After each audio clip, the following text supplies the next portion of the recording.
My gold-digging daughter-in-law called a family meeting to demand that I sell the farm.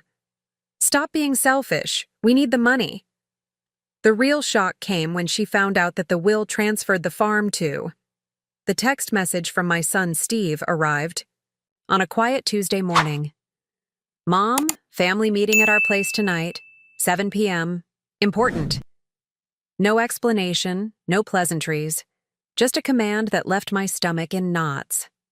I'd learned long ago that family meetings usually meant trouble, especially when initiated by my daughter-in-law, Olivia. In the 8 years since she'd married Steve, she'd mastered the art of family politics, always with a smile that never quite reached her eyes. As I pulled into their driveway that evening, I noticed all the cars already parked outside. My younger son David's sedan, my sister-in-law Nancy's SUV, even my brother Mark's truck. Whatever this meeting was about, it involved everyone. Everyone except Emma, my 19-year-old granddaughter from my late son Michael. Her absence was conspicuous. Olivia opened the door before I could knock, her perfectly manicured nails wrapped around a glass of white wine. Melissa, you're here, finally. Her tone suggested I was late, though my watch showed exactly 7 p.m. I stepped inside, immediately feeling the tension. The living room had been arranged like a tribunal, chairs positioned in a semicircle facing the sofa where I was apparently meant to sit. Steve paced by the fireplace, looking uncomfortable in his own home. Mom, he said, moving forward to kiss my cheek. His eyes wouldn't meet mine. Thanks for coming. Before I could ask what was happening, Olivia took control, gesturing for me to sit while she remained standing. Melissa, she began, using that condescending tone she reserved for me, as if I were a child needing simple explanations. We've called this meeting because we need to discuss the farm. My farm. The 60 acres of rolling Tennessee hills that had been in my family for 3 generations. The land where I'd buried my husband James 5 years ago, beside the old oak tree, where we'd shared our first kiss as teenagers. What about it? I asked, though the sinking feeling in my chest already told me where this was headed. We think it's time you sold it, Olivia stated flatly. It's far too much for a woman your age to manage alone. And frankly, the family could use the money. I felt the air leave my lungs. The family? Or you, Olivia? Steve stepped forward then, always the mediator. Mom, please. We're concerned about you. You're 63, living alone on that big property. That I've managed just fine. For the past 5 years since your father died, I cut in, and for the 40 years before that while we built it together. Olivia's smile tightened. This isn't about your capabilities, Melissa. It's about being practical. That property is worth over $2 million sitting idle, while Steve and I are trying to expand our business. David needs help with his mortgage. There are real needs here. My brother Mark shifted uncomfortably. Liv said you've been struggling with the upkeep. Did she? I looked directly at Olivia. And when exactly did I tell you that? The room fell silent. Then David, my youngest, spoke up.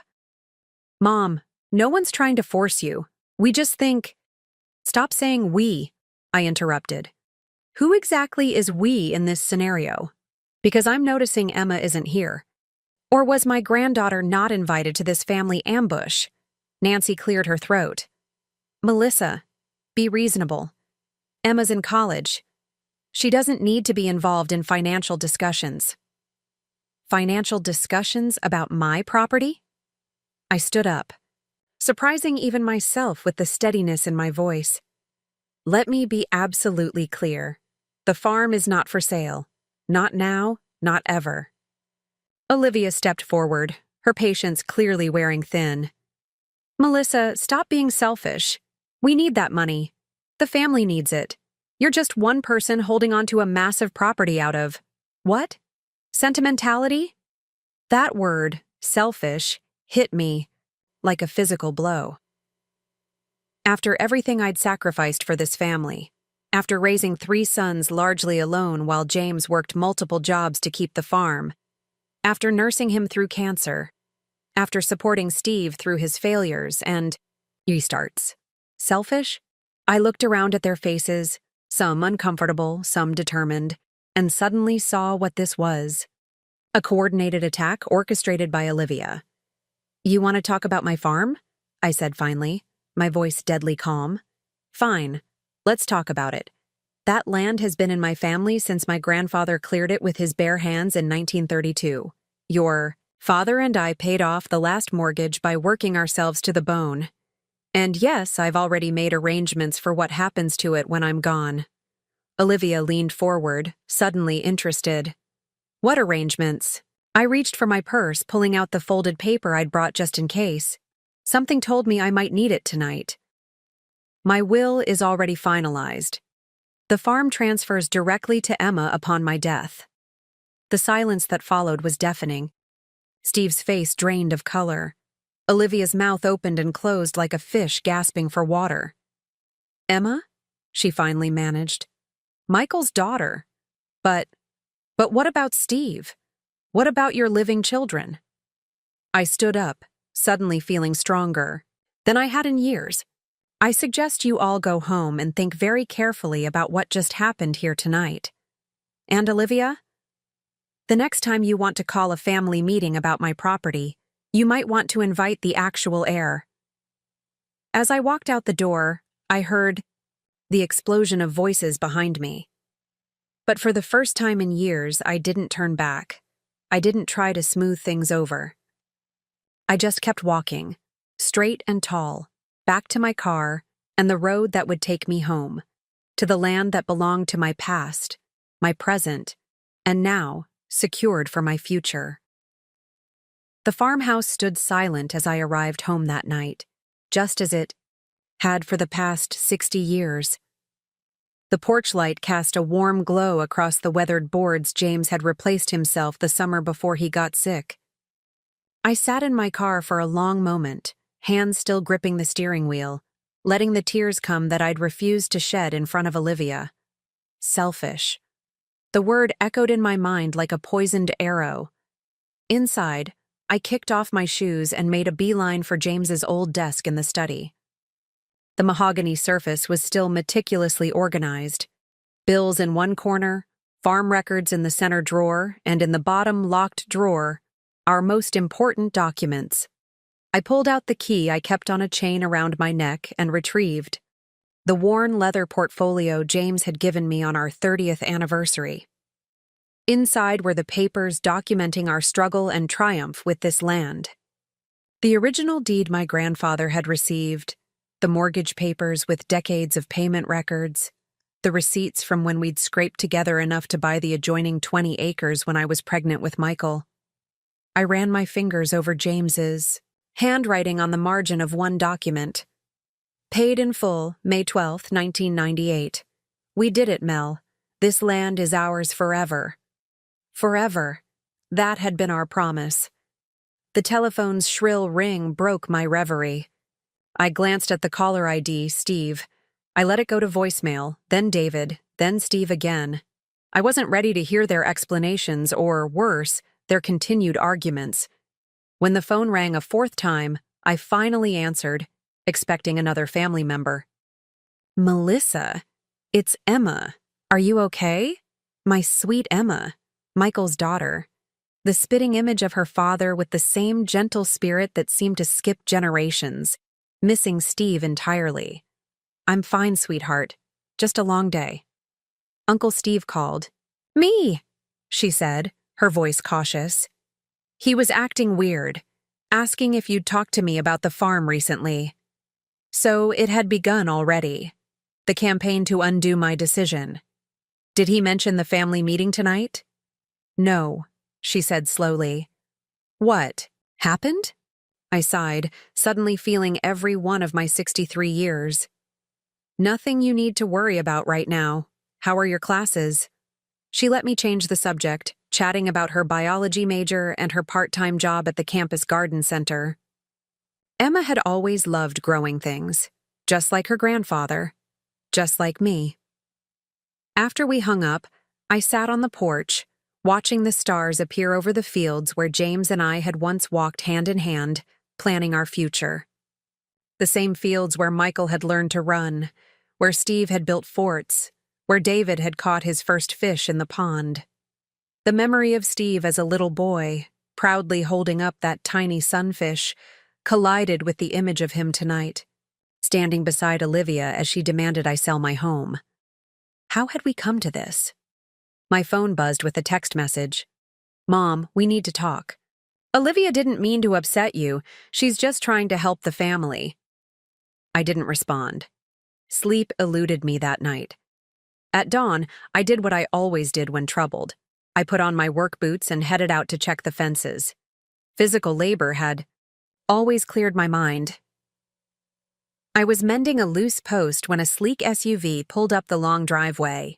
Olivia stepped out, looking entirely out of place in her designer jeans and silk blouse. She'd never once helped with farm work in all the years she'd been married to Steve. "Melissa," she called, picking her way carefully across the field. "I thought we could talk, woman to woman." I continued hammering. "I think you said enough last night." She reached me, standing awkwardly as if afraid the dirt might leap onto her expensive clothes. "I wanted to apologize for how things went. We should have approached it differently." "You mean you should have been more subtle about trying to take my home?" Her smile tightened. "That's not fair. We're family. We're trying to help you while also addressing some pressing needs." I set down my hammer and faced her directly. "What pressing needs, Olivia? Steve's business is doing fine. David has a good job. What's this really about?" Something flickered in her eyes. Irritation, maybe fear. "The business isn't doing as well as you think. We've had to take out loans, and there's an opportunity to expand, but we need capital. So get a business loan. That's what banks are for. We've already leveraged everything we can." She glanced away. "Besides, it doesn't make sense for you to keep this huge property when the money could help all of us." "All of us? Or just you and Steve?" Her facade cracked slightly. "Don't act like you don't have favorites. Everyone knows Emma is your precious golden child, even though she's barely family anymore." I felt a surge of anger so potent it nearly took my breath away. "Emma is my granddaughter, Michael's child. She will always be family." "And what about your living children? Don't they deserve something? Steve has stood by you for years, and this is how you repay him?" I picked up my tools, done with the conversation. "I think you should leave." "We're not finished discussing this," she insisted, following me as I walked back toward the barn. "Yes, we are. And Olivia?" I turned to face her. "I know about the gambling debts." Her face paled. "What are you talking about?" "James's cousin, Marcus, works at the Grand Casino in Tunica. He called me 3 months ago, concerned about how much money you were losing. Said you'd been there almost every weekend since Christmas." She stepped back as if I'd struck her. That's private." "Nothing's private in small towns, Olivia. Is that what this is really about? You need my farm to pay off your debts before Steve finds out?" The look on her face told me everything. Not just gambling, then. Steve didn't know. This was worse than I'd thought.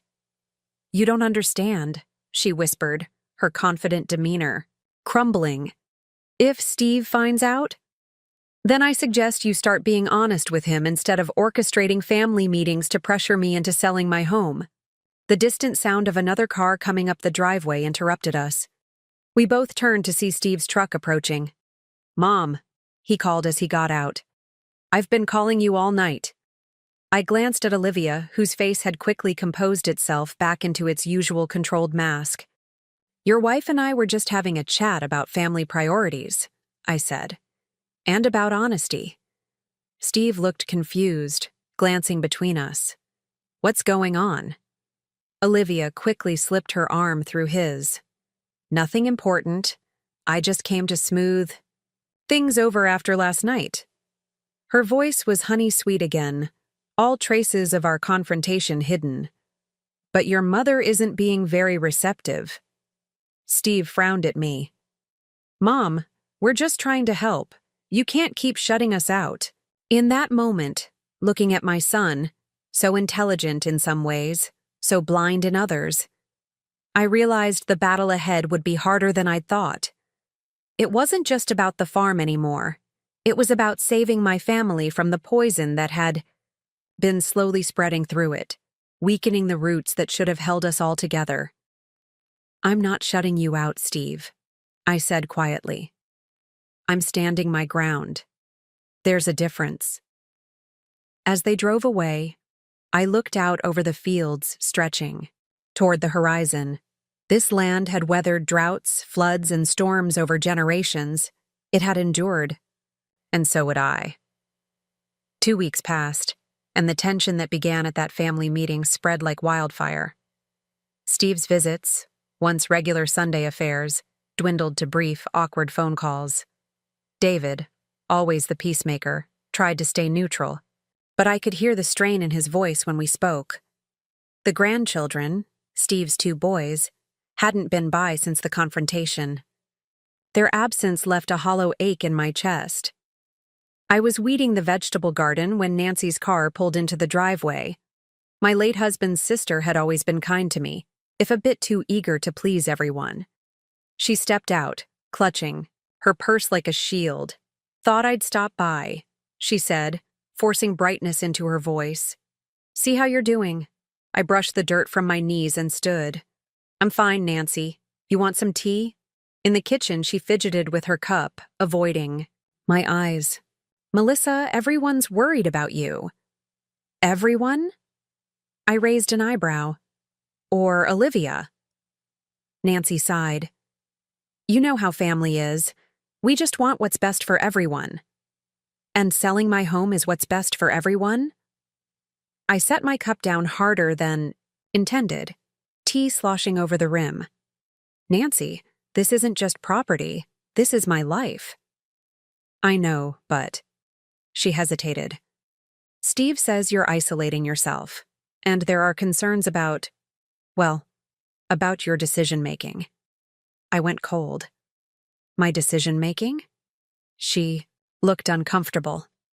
Olivia mentioned you've been acting erratically, making sudden changes to your will, threatening people about gambling debts. So that was Olivia's play. Paint me as unstable, vindictive. Turn the family against me by twisting the truth. Nancy, look at me. Do I seem erratic to you? Unstable? She fidgeted with her cup. No, but you believe Olivia over me. I wasn't asking a question. It's not that simple, Melissa. Steve is worried. He says you've been pulling away ever since James died. And now with this will business. I stood up, suddenly tired of the conversation. My husband died, Nancy. I grieved. That doesn't make me unstable. After she left, I called my lawyer, Martha Ellis. We'd been friends since high school, and she'd handled all our legal matters for decades. They're setting the groundwork to challenge the will, Martha said after I explained what was happening. Classic tactics. Isolate you, question your mental capacity, claim undue influence. Good thing we've documented everything meticulously. Her words should have reassured me, but they only deepened my sense of betrayal. My own family was plotting against me. That evening, as I sat on the porch watching the sunset, a small car I didn't recognize came up the drive. To my surprise, Emma stepped out, her long brown hair tied back in a simple ponytail. The sight of her, so like her father, brought tears to my eyes. Grandma! She rushed up the steps and wrapped me in a hug. She smelled of sunshine and that. Same coconut shampoo she'd used since she was a teenager. Emma, shouldn't you be at school? I held her at arm's length, drinking in the sight of her. Spring break. She sat beside me on the porch swing. And I needed to see you. Something in her tone made me uneasy. What's wrong? She bit her lip, a habit she'd had since childhood when troubled. Uncle Steve called me. He said you're not doing well, that you're making strange decisions about the farm. My heart sank. So they'd gone to Emma, too. Did he mention what decisions? She nodded slowly. He said you're giving the farm to me instead of him and Uncle David? Is that true? I took her hand, feeling the calluses from her work at the university. Garden center. Yes, but it's not a recent decision. I made those arrangements after your father died. She looked troubled. But why me? Not that I'm not grateful, but Uncle Steve seems to think it's unfair. Your father loved this land as much as I do. He would have inherited it, and after him, you. That was always the plan, ever since you were born. I squeezed her hand. When we lost him, that didn't change for me. A tear slipped down her cheek. I miss him so much sometimes. I know, sweetheart. Me too. We sat in silence for a moment, the porch swing creaking gently. Uncle Steve said Aunt Olivia thinks you need help. That maybe you should move into town, somewhere smaller. I stiffened. And what do you think? She looked out over the fields, golden in the setting sun. I think this is your home, and I think. She hesitated, then squared her shoulders. I think Aunt Olivia has always wanted your things. She used to tell Mom that you had family heirlooms that should go to her since she's a Holloway by marriage. This was news to me. When was this? Before Dad died. Mom never liked to talk about it, but I overheard them arguing once. Aunt Olivia wanted Grandma's silver service that you keep in the china cabinet. Pieces were falling into place. Olivia's long game. Her patience in waiting for the right moment to make her move. Grandma, are you in trouble? Emma's voice was small, worried. I put my arm around her. Not trouble exactly, just standing my ground, but it means a lot that you came. She stayed the weekend, helping me with spring planting and listening to stories about her father as a boy. On Sunday afternoon, as I watched her drive away, I felt both lighter and heavier, comforted by her presence, but more certain than ever of the battle ahead. The phone rang that evening. Steve, his voice tight with anger. You involved Emma in this. She's barely 20, Mom. She doesn't need to be dragged into family business. I didn't drag her anywhere. She came to me after you called her with lies about my mental state. His silence confirmed it. Steve, what's happening to you? To us? My voice caught. Your father would be heartbroken to see this. Don't bring Dad into this, he snapped. This is about you refusing to be reasonable. No, I said quietly. This is about Olivia's gambling debts and your unwillingness to see the truth. He hung up without another word. That night, I couldn't sleep. I walked the perimeter of the house, checking locks, feeling a sense of siege. In the study, I opened James's old gun cabinet and took out the shotgun he'd taught me to use decades ago for snakes and coyotes. I checked that it was loaded, then placed it back carefully. Not for wildlife this time. For protection against a different kind of predator, the kind that came with smiles and family ties, the kind that would take everything if I showed weakness. For the first time in my life, I was truly afraid in my own home. The first hint of autumn tinged the air one morning as I collected eggs from the hen house. 3 months had passed since the family meeting, 3 months of escalating tension. Steve now called only to argue. David avoided taking sides by avoiding me altogether. Nancy and my brother Mark had fully aligned with Olivia's version of events, that I was a stubborn old woman who needed help with decisions. I'd taken to documenting everything, keeping a journal of every interaction, recording phone calls after Martha advised me it was legal in Tennessee. The isolation was wearing on me, though I'd never admit it to anyone. I was so absorbed in my thoughts that I didn't notice the truck coming up the drive until it was nearly at the house. I tensed, recognizing Harold Jenkins's old Ford.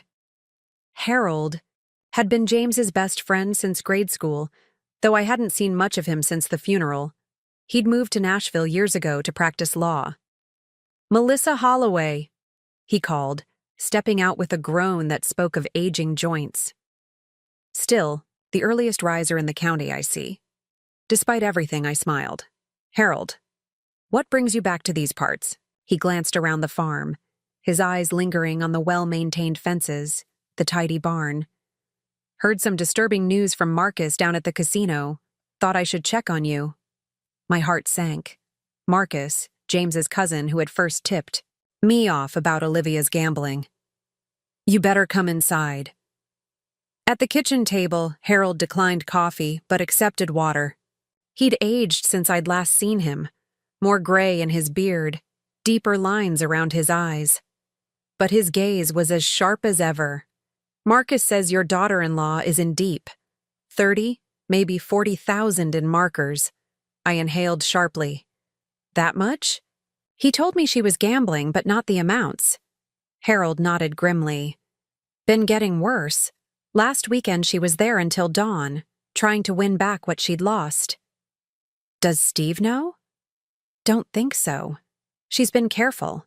Using cash, keeping separate accounts. He studied me. But that's not all I heard. Word is, there's talk about your competency, about having you declared incapacitated. Though I'd suspected as much, hearing it confirmed made my blood run cold. On what grounds? Grief-induced instability, poor decision-making, paranoia. He counted off on his fingers. Standard playbook when someone wants control of assets. I pushed away from the table, pacing the worn linoleum floor. I've been so stupid, Harold. I thought they'd give up, that Steve would see through her eventually. Harold's voice softened. You're not stupid, Mel. You're just someone who expects better from family. James was the same way. The mention of my husband's name brought a fresh wave of grief. What would he do in my position? Fight, I whispered to myself. Then, louder, I need to fight back. Harold smiled, and for a moment I saw the young man who'd stood beside James at our wedding. That's what I came to hear, and I'm going to help you. Over the next few hours, Harold and I developed a strategy. As a retired lawyer who specialized in elder law, he knew exactly what Olivia and Steve might try, and how to counter it. First, we document your competency, he said, making notes in a small leather notebook. I'll arrange for an independent evaluation with a geriatric specialist in Nashville. No local doctors who might have connections to your family. I nodded, grateful for his expertise. Second, we secure the property legally. I know Martha drew up your will, but we should consider a trust. Makes it harder to contest. What about Emma? I asked. I don't want her dragged into this ugliness. Harold considered this. She's the rightful heir, Mel. At some point she'll need to be involved. But we can protect her. As the day progressed, I felt something I hadn't in months. Hope. A plan was forming, a way to protect what mattered most. Harold stayed for dinner, and we reminisced about James, about the good years when our children were young and life seemed simpler. As dusk fell, he reluctantly prepared to leave. I've got a hotel in town, he said, declining my offer of the guest room. I'll be around for a few days, making arrangements. But Mel... His expression grew serious. Be careful. People get desperate when money's involved. After he left, I sat on the porch in the gathering darkness, feeling both strengthened and wary. Having an ally lifted my spirits, but Harold's warnings had also frightened me. The next morning, I drove into town for supplies, something I hadn't done in weeks, preferring to avoid the gossip that inevitably swirled in small communities. But Harold's visit had emboldened me. At the hardware store, I felt the stares, heard the whispers. Old Mrs. Holloway, losing her mind. Poor Steve, having to deal with his difficult mother. I held my head high, ignoring them. As I loaded bags into my truck, a voice called my name. I turned to find Pastor Williams approaching, his kind face concerned. Melissa, good to see you. We've missed you at church. I managed a smile. Been busy with the farm. You know how it is. He nodded, though we both knew my absence had more to do with avoiding Olivia, who'd suddenly become very involved in church activities. Another part of her campaign, no doubt. Olivia mentioned you've been struggling. The prayer circle has been concerned. I stiffened. Did she? And what exactly did she say I was struggling with? His expression grew uncomfortable. Just grief, difficulty adjusting, making some concerning decisions. Like not selling my farm to pay for her gambling debts? The words slipped out before I could stop them. Pastor Williams blinked in surprise. I don't know anything about that. No, I don't suppose Olivia included that in her prayer requests. I softened my tone, seeing his genuine confusion. Pastor, I appreciate the concern, but I'm fine. What I'm struggling with isn't grief. It's family members who want what isn't theirs to take. Back at the farm, I found a car in the driveway, an unfamiliar silver sedan with rental plates. For a moment, fear gripped me. Then the driver's door opened, and Emma stepped out. Surprise, she called, waving. I got a few days off from my research project. I hugged her tightly, relief washing over me. What a wonderful surprise. Inside, as we unpacked groceries, Emma's expression grew serious. Grandma, Uncle Steve called me again. He said you've been meeting with lawyers, that you're acting paranoid. I set down a can of beans with deliberate care. Did he mention why? I might need a lawyer? She shook her head. Emma, what did your dad tell you about family? About trust? Her eyes softened at the mention of Michael. He said trust has to be earned, not demanded, and that actions speak louder than words. I smiled, hearing James's wisdom echoed through our son, now passed to our granddaughter. Your Uncle Steve and Aunt Olivia want the farm. They're trying to have me declared incompetent to get it. Emma's eyes widened in shock. They can't do that. They can try. But I'm fighting back, sweetheart, and I could use your help. As we sat at the kitchen table, the same one where James and I had shared thousands of meals, I told Emma everything about Olivia's gambling, about the family's efforts to isolate me, about Harold's plan to protect the farm and my independence. When I finished, Emma's face was pale but resolute. What do you need me to do? In that moment, looking at her determined expression, I saw 3 generations of Holloways. My father-in-law, who had expanded the farm, James, who had modernized it, Michael, who had loved every acre of it, and now, Emma, who would inherit not just the land but the responsibility to protect it. Stand with me, I said simply. That's all I need. She reached across the table and took my hand, her grip strong and sure. Always, Grandma. Always. The appointment notice arrived on a Tuesday. Stark black letters on official letterhead. Competency evaluation. Dr. Elaine Gregory. The date was set for the following Monday at 10 a.m. Not at the hospital or a doctor's office, but at my home.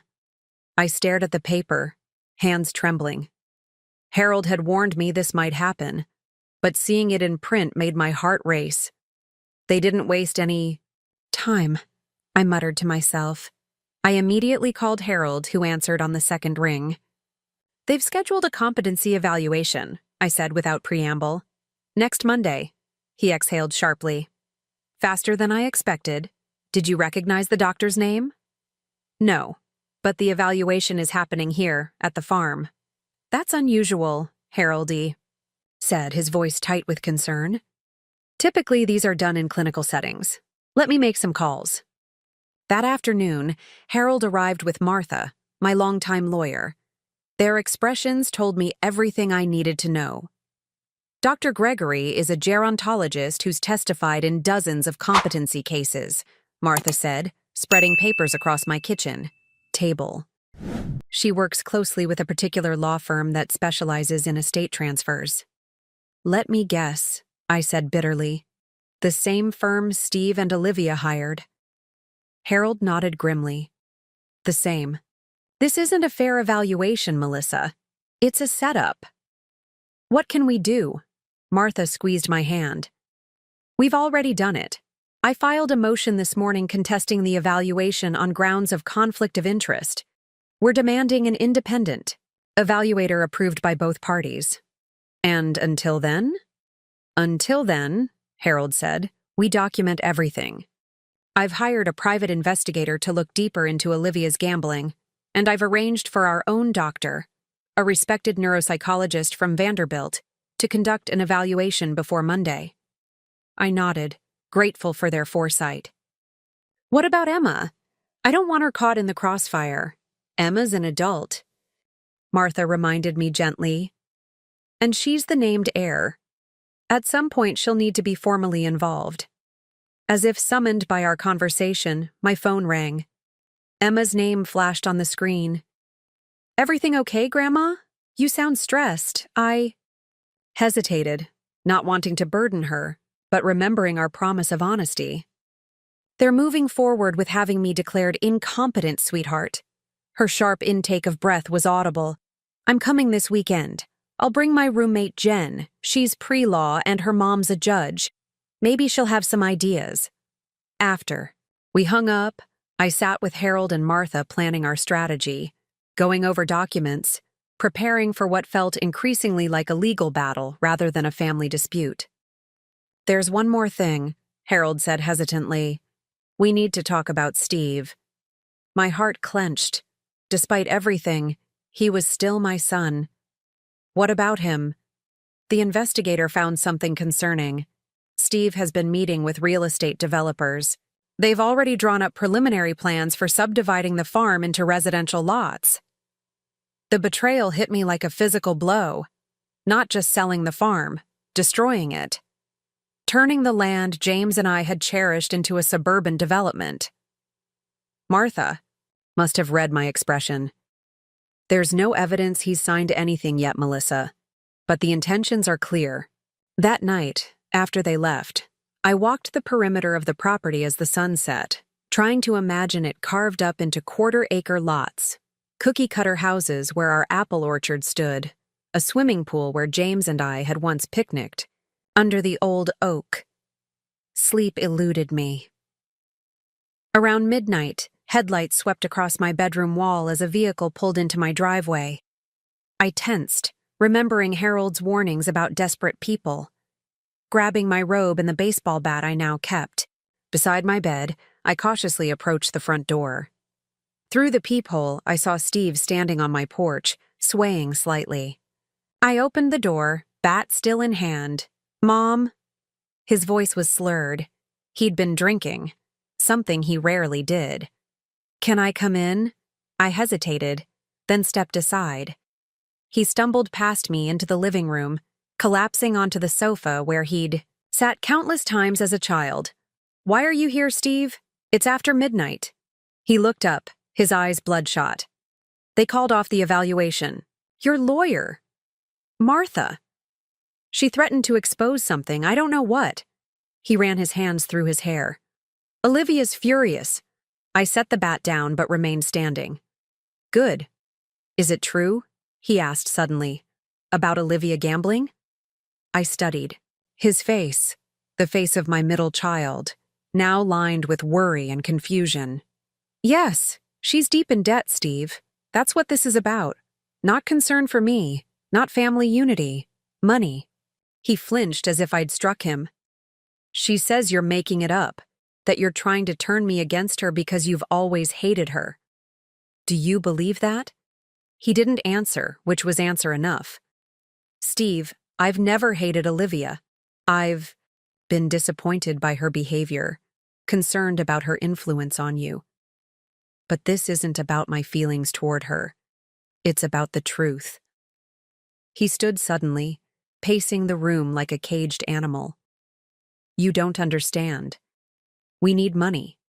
The business is struggling, and now with the gambling debts. So you decided to take my home? To have me declared incompetent? It wasn't like that at first, he protested weakly. We just wanted you to sell. The incompetency thing. That was when you refused. And the developers? The plans to subdivide the farm? His head snapped up, shock written across his face. How did you? I have people looking out for me too, Steve. Did you think I would just roll over and let you take everything your father and I built? He sank back onto the sofa, head in his hands. I didn't want it to be this way. Neither did I. We sat in silence for a long moment, the grandfather clock in the hall marking the seconds between us. What happens now? He finally asked. That depends on you, I said quietly. This can still end before it gets worse, before lawyers and courts and public humiliation for everyone involved. How? Tell Olivia it's over. The farm is not for sale. Not now, not ever. And I want a full accounting of the gambling debts, all of them, by the end of the week. He looked up, startled. Why would you want that? Because despite everything, you're my son, and I don't want to see you ruined by her mistakes. Steve's phone buzzed insistently. Olivia. He silenced it without answering. If I do this, he said slowly, what guarantees do I have that you won't use the information against her? Against us? You have my word, I replied. And unlike some promises in this family, mine still means something. He stood to leave, pausing, at the door. I need time to think.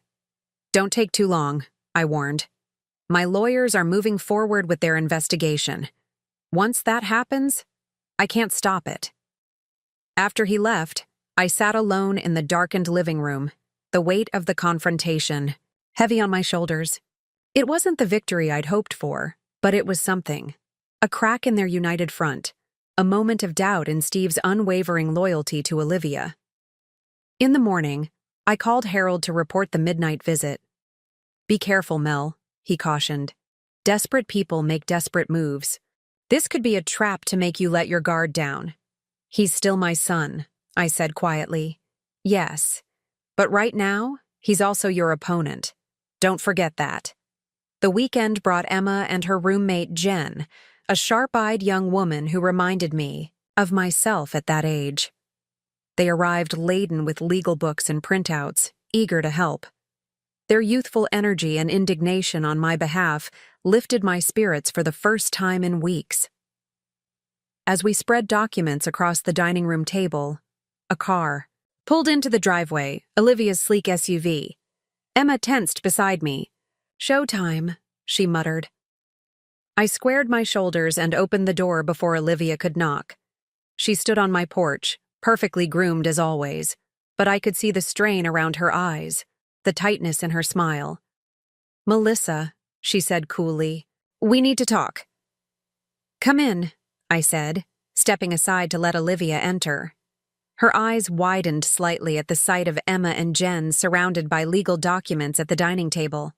I'd prefer to speak privately, she said, her voice tight. Anything you have to say to me can be said in front of my granddaughter. Olivia's gaze hardened, but she followed me into the living room, perching on the edge of an armchair as if afraid to get comfortable. Steve told me about your conversation, she began. About your accusations. They're not accusations, Olivia. They're facts. Facts that Harold's investigator has thoroughly documented. Her composure slipped for just a moment, a flash of panic quickly masked by indignation. You're investigating me!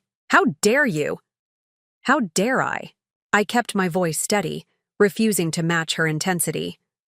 You tried to have me declared incompetent. You planned to take my home, subdivide it, and sell it off to pay your gambling debts. And you ask, how dare I? She leaned forward, voice lowered, to a hiss.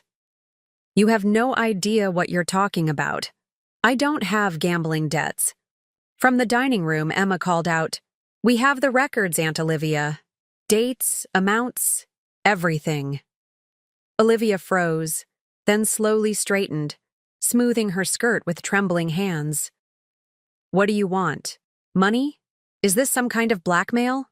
Want what I've always wanted, to be left in peace on the land that belongs to me, and for my family to stop treating me like an obstacle to be removed. Fine, she snapped. Keep your precious farm. Rot here alone if that's what you want. But don't expect Steve to keep coming around after how you've treated us. I smiled, feeling strangely calm in the face of her anger. That's up to Steve. And somehow, I think he might see things differently once he knows the whole truth. Her phone buzzed. She glanced at it, then stood abruptly. This isn't over, Melissa. Yes, it is. I followed her to the door, watching as she stalked to her car. As she pulled away, Emma came to stand beside me, slipping her arm around my waist. You okay, Grandma? I nodded, surprised to find it was true. I am. The next morning brought another visitor, Steve alone this time, looking haggard and uncertain. I invited him in for coffee and we sat at the kitchen table where he'd eaten breakfast as a boy. I found the casino statements, he said without preamble. Hidden in a box in the attic. Almost $40,000, Mom. How could I have been so blind? My heart ached for him. We see what we want to see in the people we love, Steve. He ran a hand over his face. Dad would be so disappointed in me. No, I said firmly. Your father would understand. He always believed in second chances. Steve looked up, hope flashing across his face. Do you believe in second chances? I considered the question carefully. I do, but they have to be earned. Trust, once broken, doesn't mend easily. I've canceled the competency evaluation permanently, he said. And I told those developers the farm is not for sale. Not now. Not ever. That's a start. He hesitated, then reached into his jacket pocket, pulling out a folded document. I brought something else. Something I should have shown you weeks ago. I unfolded the paper, a preliminary diagnosis for Olivia. Gambling addiction and bipolar disorder. She's been struggling for years, Steve admitted. The gambling got worse after her father died. She refused treatment, said she could handle it herself. He looked down at his hands. I enabled her, covered for her. And when the debts got too big. You turned to the farm, I finished for him. He nodded miserably. She's agreed to treatment now, a 30-day program in Nashville. I'm glad, I said, and meant it. Despite everything, I wouldn't wish such struggles on anyone. I'm staying with David while she's gone. I don't know what happens next for us. I reached across the table and took his hand. One day at a time, Steve. That's all any of us can do. After he left, I walked the farm with Emma, showing her the boundaries, the special places, the oak where James and I had carved our initials 60 years ago, the pond where Michael had taught her to fish, the hill with the best view of the sunset. This will all be yours someday, I told her. Not just the land, but the responsibility for it. I know, she said softly. I won't let you down, Grandma, or Grandpa, or Dad. I squeezed her hand. I know you won't. The months that followed brought healing, though not without setbacks. Olivia completed her treatment program and began attending Gamblers Anonymous meetings. Steve and I rebuilt our relationship slowly, carefully, with clear boundaries. David, seeing the tide turn, started visiting regularly again, bringing his children to help with the fall harvest. Harold stayed in touch, checking in often, becoming a dear friend in the process.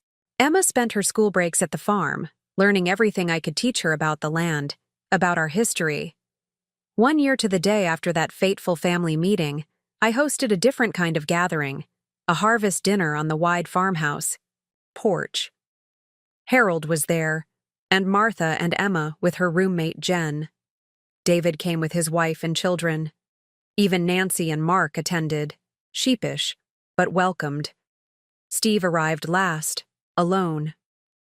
Olivia had moved to Florida to be near her sister, their marriage another casualty of the past year's events. He seemed lighter somehow, more like the son I remembered from before. As we gathered around the table laden with food grown on our land, I looked at the faces of my family. Damaged, imperfect, but healing. The setting sun bathed the fields in golden light, the same light that had fallen on this land for generations of Holloways. "Before we eat," I said, rising to my feet, glass in hand, "I want to propose a toast." Everyone quieted, looking up expectantly. "To this land," I began, "which has sustained our family through good times and bad. To those who are gone, but never forgotten." My voice caught as I thought of James, of Michael, whose legacy lives on in every acre, and to the future, which is bright as long as we remember what truly matters. "To the land," they echoed, raising their glasses.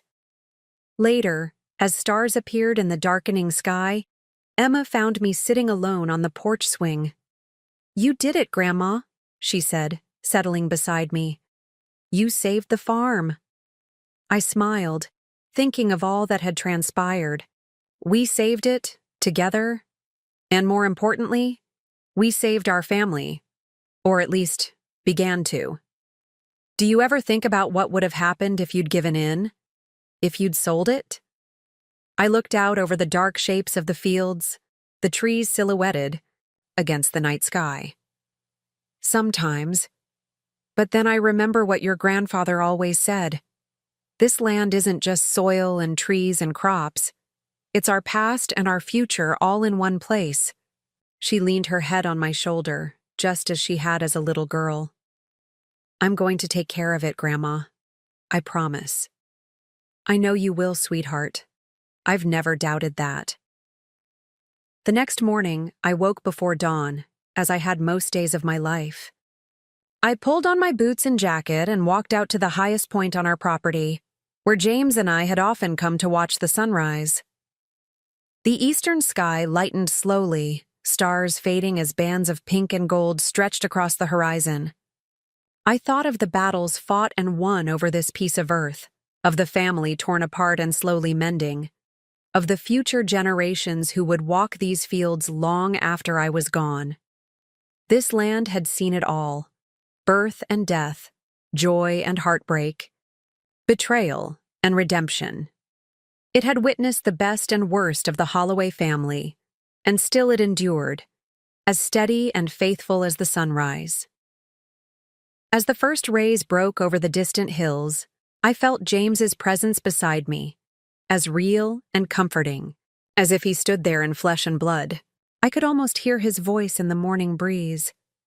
"We did it, Mel. We kept our promise. This land is ours forever."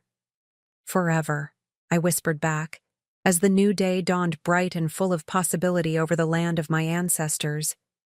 And for the first time in a very long time, I felt completely at peace.